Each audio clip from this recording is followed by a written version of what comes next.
Bismillahirrahmanirrahim.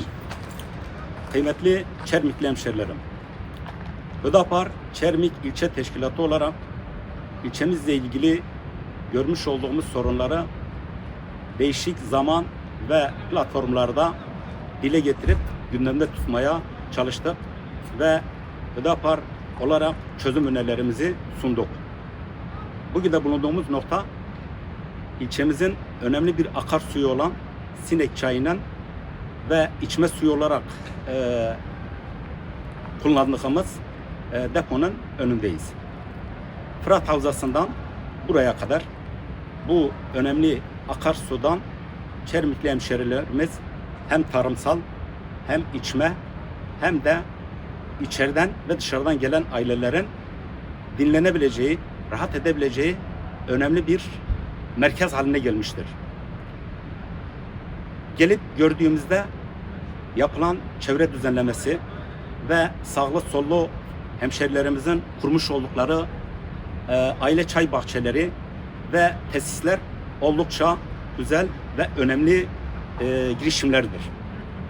Fakat buraya geldiğimizde hiç de hoşumuza gitmeyen halkımızın da özellikle tepki gösterdiği bazı görüntülerle karşılaştık.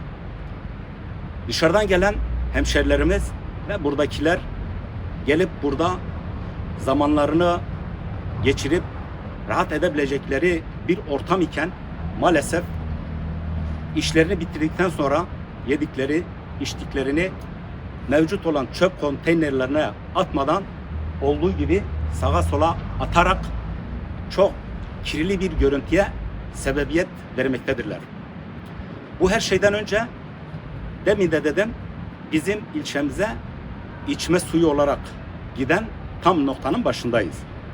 Dolayısıyla buradaki istemediğimiz o görüntü, şişe, ambalaj ve kutuların mevcudiyeti oldukça bizleri rahatsız etmiş ve sağlık sorunlarına sebebiyet verecek derecede bir problem ile karşı karşıyayız. Buradan özellikle şunu vurgulamak istiyorum.